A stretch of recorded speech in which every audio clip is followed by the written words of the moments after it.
At the beginning of the year, I decided that I wanted to just change my life.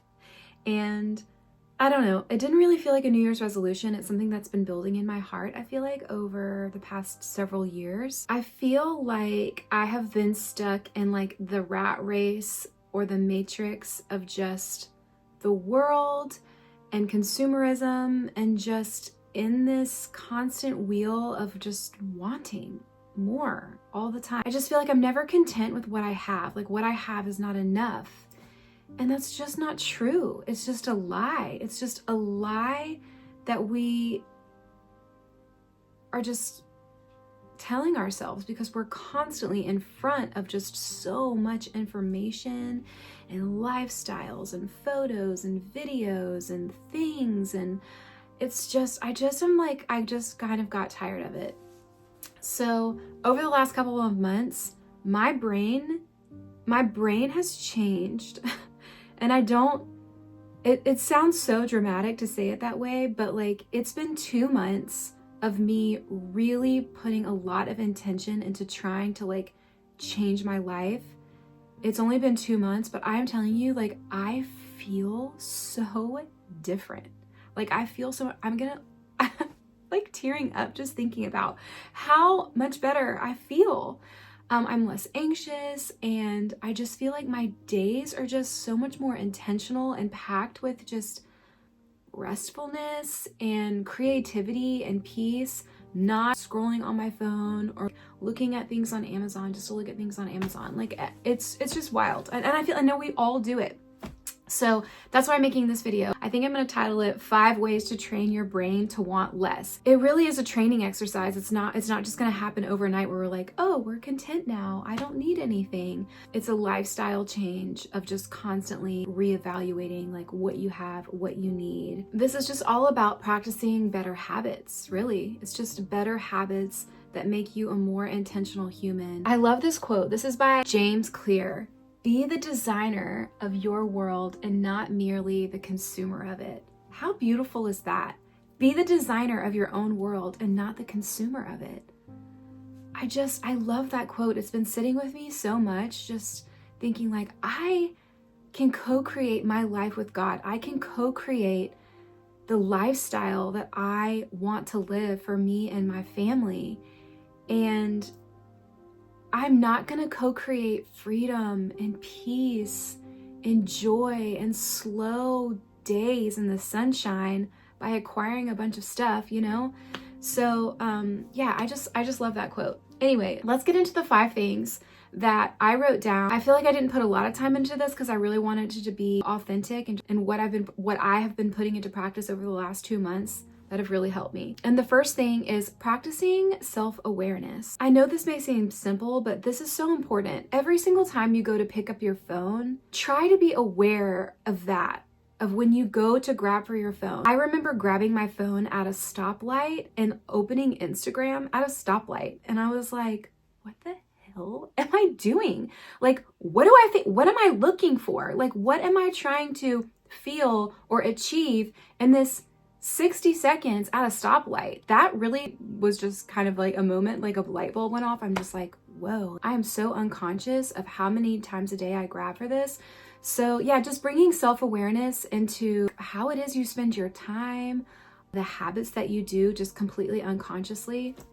I think that will really help you understand yourself better. I know a lot of people have the habit of retail therapy. When I'm feeling sad, I'm just gonna go to Target because it makes me happy to be in Target and to buy something new. Although that does work, it works for like a short little time, but then you just purchased some like crappy, junky, low quality dress or pair of shoes or whatever it is that probably doesn't really last in your wardrobe for that long. So let's talk about some other ways that you can practice just more self-awareness when you are grabbing for your phone or you're reaching for that Amazon app and just like shopping online or whatever it is that you are doing that you feel like is always kind of like making you want more things. Some things that I have been doing that are just more fruitful are if I feel sad or bored, or I feel like I want to like get on Pinterest and look at a bunch of beautiful pictures that make me want to remodel my kitchen that I just absolutely can't afford, I will just call a friend or read a book, do a guided meditation, go on a walk. I think one really good question that you can ask yourself is, who am I without the internet? Like, who would I be without the internet? What would my days look like? How would I spend my time? What are my dreams, my goals, and my aspirations? I feel like those get so lost in the shuffle of other people's goals and dreams and aspirations. So yeah, ask yourself, who am I without the internet? And start practicing some self-awareness so that you can like go a little bit deeper inside again and just figure out what it is that truly fills your cup, that truly makes you happy. Avoiding triggers, which I guess I've already kind of touched on this, but like my trigger is Pinterest. I know my best friend, she's like, my trigger is Instagram. I will just like see a blogger and next thing I know, I'm buying the shoes that she had on. So that's your trigger that constantly keeps you in this like desire for more, then just eliminate them for a while. I went into it doing it for 60 days in January and it's turned into, I mean, now we're 10 days into March and I still haven't got back on social media. I'm just loving life without it. And I think there will come a time where I mean, I do miss it. There's things that I do miss. Pinterest for me, major trigger. I don't know why. I guess because I'm a Taurus, I just love like beautiful photos and beautiful things and like luxury. I don't know. It's the Taurian in me. I love a good vision board. I love a good vision board. I just love that. I would just pen all these things all the time and then be like, oh, I want to change my living room. Oh, I'm gonna sand that table and redo this. And I'm constantly like redoing things around my house. It is creative and it does bring me joy. And that is kind of the excuse that I told myself. I'm like, oh, well, when I'm on Pinterest, I feel creative and it's like very inspiring for me, but it just inspires me to buy stuff, redo things around my house and get a different outfit. So is that really like that inspiring in a healthy way? Since I've been away from it, I have realized I can live without it. I feel so much more content and happier with the things that I already have when I'm not constantly in front of all these other images of other people's lives. Maybe your trigger is Target. I know a lot of girls who just love Target and we'll just go there when we don't even need anything. We just want to go to Target. And the next thing you know, we spend $100. Like, so easy to do. So avoid triggers. Okay, number 3 tip to train your brain to want less is to try a no buy period. So I started this in January and oh my gosh, I have saved so much money. And it's been so great too, because I feel like I am training my brain and I'm like relearning when I actually need stuff as opposed to just I want something. Like a perfect example would be I ran out of my deodorant, but I had like 3 other deodorants in my cabinet that I just was like, oh, I got caught up by some Instagram ad and I was like, oh, I'm gonna try that Salt and Stone deodorant. And I scrolled over here and I bought this, but I still have 3 deodorants in my cabinet that I've not used up yet.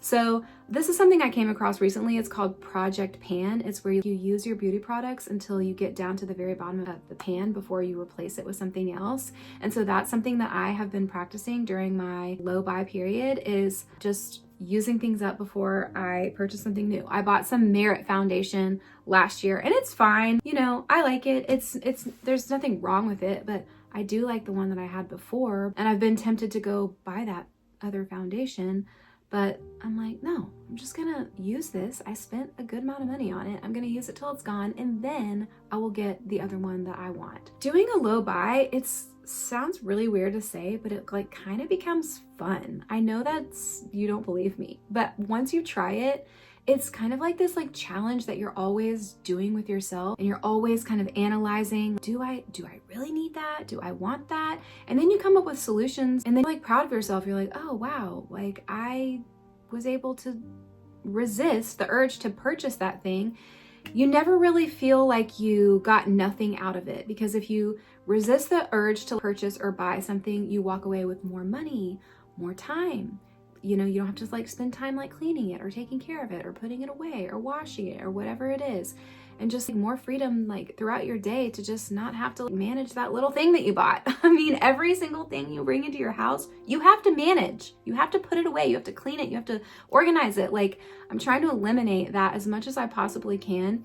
There have been several things like over the course of like January and February that I really wanted. And so I just wrote them down, and this is really helpful. I feel like if you just write it down and then revisit it, like give yourself like a week or a month even, or just even a couple of days. Just don't impulse buy that thing right when you feel like you want it or you see it online. Just give yourself like a couple of days and then go back to it. And I've done this so many times over the last 2 months, and I will tell you 99% of the time I'm like, oh, I don't even want that anymore. Like, I really truly don't even have a desire for it anymore. It just poof goes away. It takes practice, and like again, it kind of goes back to the step one of being self-aware, being aware of, oh, I'm wanting this thing right now, and then writing it down and saying, no, I'm practicing a low buy year, and I'm going to think on this for a couple of days, and then I'll see if I still want it, 5 days from now, 10 days from now, 2 weeks from now, whatever it is.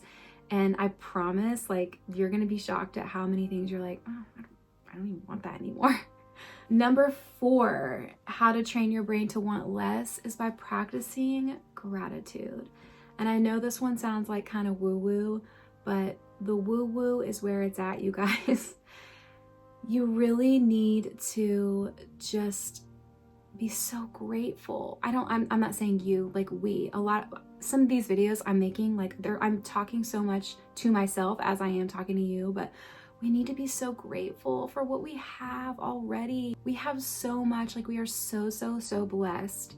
And I know life is hard right now for a lot of people, and a lot of people are struggling financially. I feel it too. Like, I am not able to just purchase stuff or go on trips or stuff like that like I used to. It feels like there's always this like $200 or $300 thing every single month. I'm like, oh, well, there goes that money I was trying to like put towards that debt, or that I wanted to purchase for building a new garden bed, I mean, it is what it is right now. But I feel like if we just really try our very best, like I know everyone's situation is different, but just practicing gratitude will change your heart. It will change your heart, and it will change the way that you see the world and the way that you look at your life.